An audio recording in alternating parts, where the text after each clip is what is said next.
My name is Elca and I'm the founder of My Choices Foundation. We founded the foundation 7 years ago in Hyderabad, India, and the aim of it is to give women and girls choices to live a life free from abuse and exploitation. My name is Vivian. I work as Program Director for My Choices Foundation. Hi, I'm Sudha Upadhyayula. I'm working as Head of Operations for Operation Red Alert.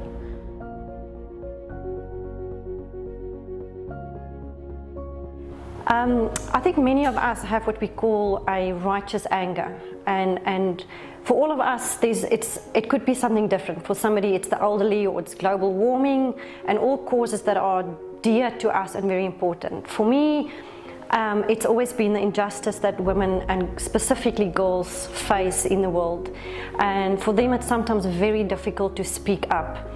So my husband and I and 3 children moved to India 7 years ago. My background is in finance, and so I actually knew very little about all the problems that the women and girls face in India. My aim was to come and help with financial literacy. But there's a thing that they say that some things you only get to hear when you get up close. And so for the first 6 months that we were in Hyderabad in India, I spent a lot of time with women and girls, just listening to them, hearing their stories, going to as many meetings as I could. Well, actually it's village meetings. It's sitting down, trying to hear what are the problems the women face. And with the aim of developing some financial programs or financial literacy. And as I said, there's this beautiful quote, or that says, as I said, some things you only get to hear when you get up close. And it was when you get to spend time with the women and the girls that they started telling their stories. And time and time again, you would sit down, and the abuse and the exploitation that these women face on a daily basis they started to share it. And I mean, it was difficult at first to hear, but then you realize that, I mean, they told us that you can give me financial freedom, but if I have no freedom from abuse, or if I get exploited every day, there's no freedom. And so it was with this, I won't even say knowledge, it was maybe with this revelation that we started Operation PeaceMaker. And it was a program to put the change in the hands of the women in the community. And that's how My Choices started.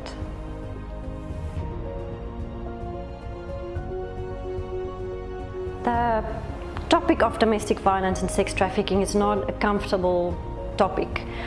It's not necessarily something people want to hear about, but that doesn't take away the magnitude and the prevalence or the existence of it. Unfortunately, India has been once again ranked the country that's the most dangerous in the world to be born a baby girl. But what does it mean? I mean, we sometimes get overwhelmed with the numbers and the stats, but I think we still need to give context to that.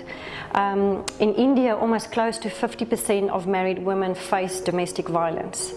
We know that the numbers are that almost 50% of children in India are being sexually abused. And if we look at child marriage, which is a form of domestic violence or sexual abuse, 40% of the child marriages in the world still take place in India. The challenge is not just the child marriages. The problem is the moment that you marry off a child, her likelihood of being abused or being part of domestic violence is higher. So when you marry below 18, the domestic violence incidence rate actually goes up to almost 78%. So that's the domestic violence situation.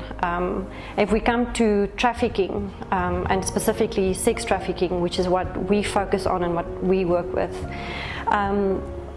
once in every 3 minutes, a girl is being trafficked for sexual slavery. And unfortunately, the average age of these girls are now only 12 years old. So what does it mean? It actually means that a 12-year-old girl gets trafficked, and sexual slavery means that she gets raped up to 40 times a day. Most of these girls are being locked up or kept hidden. Many of the times they're actually just being kept naked and not given any food. the big thing about trafficking is not just the number of girls that are being trafficked, it is that only 1% of these girls are ever getting rescued. And so when you look at our work and the work we do, the majority of our work, even in the domestic violence side, is about prevention. It's about how can we prevent this from happening. But that is the situation, and that's I think why our team gets up every day and goes to work every day, is knowing that there's a lot of help needed, and there's a lot of girls who cannot speak up for themselves. If you address or fight something that's so complex as trafficking, we realize that we really need to know, we not only have to understand the problem, but how can we design something as a solution? So the three pillars that we base our operations on is, first one is the grassroots education, second one is the national helpline, and third is the mass media campaign. The grassroots education comprises of the Safe Village program you mentioned, and it is built, the entire program is built on the concept of positive messaging. There is a message each catering to the fathers in the village, the mothers in the village, the boys in the village, and the girls in the village. And also we conduct programs with each of these stakeholders. And specifically, if you know, remember, the good father says, the daughter is like, you have to nurture the girl child in such a way that it grows and matures. Like you can never cut a crop before it matures. You need to nurture your child to bring them up to that particular level. If we can let the father know, listen, this is what's happening to your daughter. Your daughter's going to get raped 40 to 50 times a day. And he knows that for the first time. That is when he can actually step in and make a difference. So all our programs is this is a good father. This is what a good father will do. And one of the other things that we believe in is the courage and the bravery of every girl. And so in all the programs in our villages, we equip what we call guardian girls. And a guardian girls is like a promise you make to look after another girl in the village if she goes missing, if her parents want to marry off her.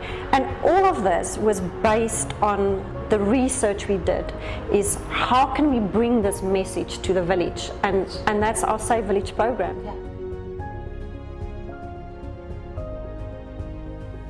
So My Choices Foundation runs two programs. The one is called Operation PeaceMaker and the one is called Operation Red Alert. If we look at Operation PeaceMaker, we actually talk about peacemakers. It's local women in the community that we train and equip to become the change agents in their community. So when you look at domestic violence, one of the challenges is it happens behind closed doors. So many people almost feel it's not your business or it's not your problem to solve. What happens behind closed doors stays behind closed doors. So we realized that the only way we can actually change domestic violence is by getting into the home or getting into the house. And how do you get into that is, well, you actually do it through the women who can be the change agent. So Operation PeaceMaker, we work with counsellors and then we work with local women who we train. We train them on understanding domestic violence, understanding their rights and provisions, because the biggest challenge is not knowing that there's a law that protects them from domestic violence. So if you don't know that you are protected, how can you actually go about to change it? So that's Operation Peacemakers, and as I said, it's literally putting the change into the hands of the women in the community and the girls, because we run college programs and school programs. Then Operation Red Alert focus on the prevention of trafficking. We've said before that only 1% of girls ever get rescued. So if that's the amount of girls get rescued, why don't we try and prevent that from happening? So Operation Red Alert is actually a program where we go into the villages from where the girls are being trafficked. And we do prevention and training in the village to all the stakeholders. So it's the fathers, it's the mothers, it's the boys, it's the girls, equipping them on how to prevent trafficking from happening. We've also, through Operation Red Alert, built the country's first, or India's first, national helpline, which only focuses on the prevention of sex trafficking.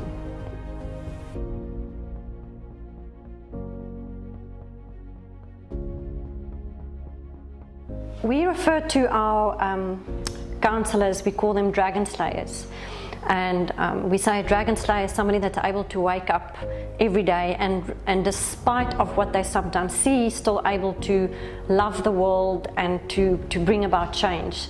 And in our work we see a lot of heartache. I mean, we see a lot of pain, we see a lot of injustice, but we also see amazing transformation and amazing change. And I mean, that is what keeps us going. And if we think of what success looks like for us, it's to be able to bring about transformation in a family as a whole. And one of the things that we do at My Choices is we work with the whole family. So that includes the women, the husband or the father, the perpetrator. The perpetrator is as much part of the solution. And you can't get to a solution if you don't include everybody. And we say the biggest gift a father can give their children is to love and respect their mother. And so for us, fathers are absolutely a part of the solution. But success is when you can see some of our stories are, it's the turnaround from absolute despair into complete transformation. And one of the women that stands out for me, and I know for some members of our team, is Sarojini. She came to us actually 4 years ago. She was at a BUSTI meeting where we do prevention, and she just got one of the flyers and we were talking about domestic violence. But we didn't hear from her for about 2 years, and then 2 years back she reached out to one of our counselors, and it's a long story, but she basically went from fleeing her home at 5 o'clock in the morning with her 2 daughters, fearing for her life and the life of her daughters because of the abuse she's been facing for the last 14 years. And she's been on this transformation journey with us, where she's gone from at the end of a rope, and her only reason for living was her 2 daughters, but she was fearing the life of herself and her daughters.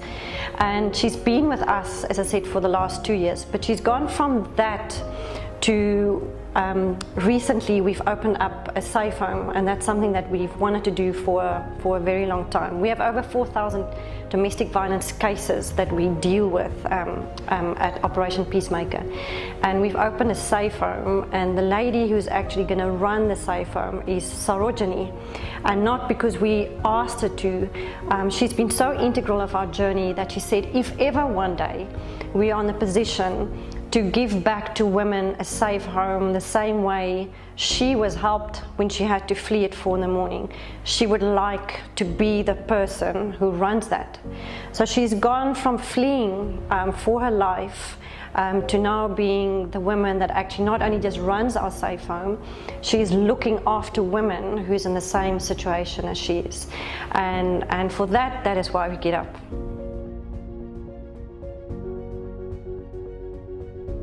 We are a team of people doing prevention. There are 3 types of places where we work for trafficking, anti-trafficking. One is, the source areas, then there's the transit areas, then there's the place where they actually go, the destination. But we work in the source areas and we do prevention programs in those villages. We have many success stories, Each time we go into a village, and each time we meet with those girls, each time we meet with the implementing partners, each of them have success stories. But one story I remember is of Reema Shetri. She's from West Bengal. This is called the Doers region, where a lot of animals are there, rhinos, elephants and other things, and they're a big threat to the people there. The elephants come and eat away the plantation, the rhinos are there.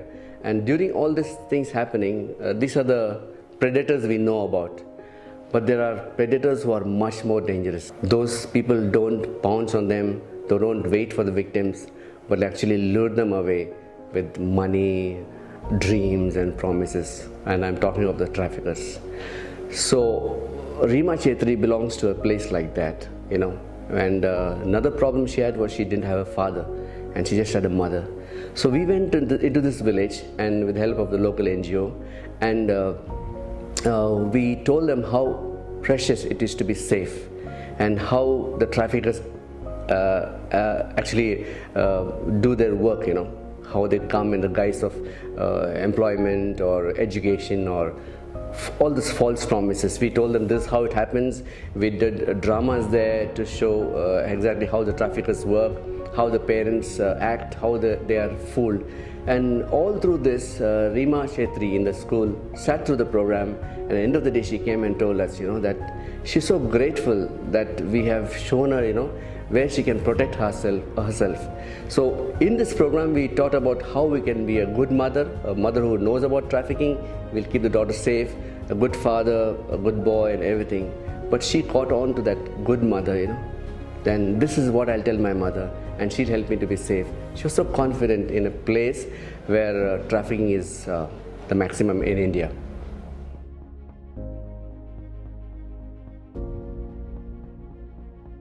We've been working for 6 years now in the city of Hyderabad, is that we were approached by the police to become the service provider for all the domestic violence cases. That means that in many of the centers that the police has, when a domestic violence case comes to that center, it actually gets referred to Operation PeaceMaker. Not only has that given us a platform of credibility, but also allowed us to ensure that all the women reaching out for help actually get access to help. And I think although for us it's not about awards, recently Operation PeaceMaker has been identified as one of the 100 global sparks of hope. And I think it's just that word of hope, that the work we do and the transformation we bring about in the families is about peace and about hope. So for us at Operation PeaceMaker, that's really been a breakthrough. What we actually started it about 4 years ago, and that's the time, even now for that matter, not many people are in this field of prevention, just because it's not tangible as such. You cannot measure how much you have prevented. So one of the Inspector General of Police, I met him, he was heading in AHTU, and he asked me, how can you measure how many you have prevented? I asked him the same question, how many crimes have you prevented? Yeah. So we came into a field where our results are not tangible, so nobody would give much leverage. But as we started working, as we started going on to the field, into these places, and people started responding, the biggest breakthroughs I started is they started relating to us. The bigger NGOs would not even have time to meet us sometimes. They were calling us and asking us to be partners. Then there was big organizations like Childline and others. They started recognizing our services, and the way we do our work, the way our teams go around, and for all that we stand for, each time it's been a breakthrough, honestly, for me, especially in the field with the new implementing partners, with the government, with every stakeholder that we have. It's a breakthrough because no one is in this field as much as we are in terms of prevention of trafficking.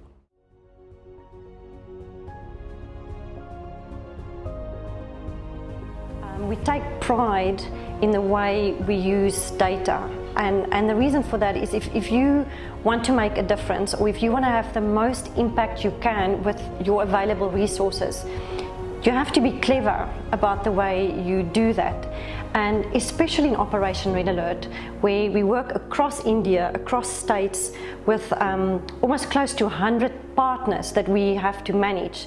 There's no way we can do that unless we have data at our hands to not only measure what we do, but actually plan how do we go about doing our prevention work.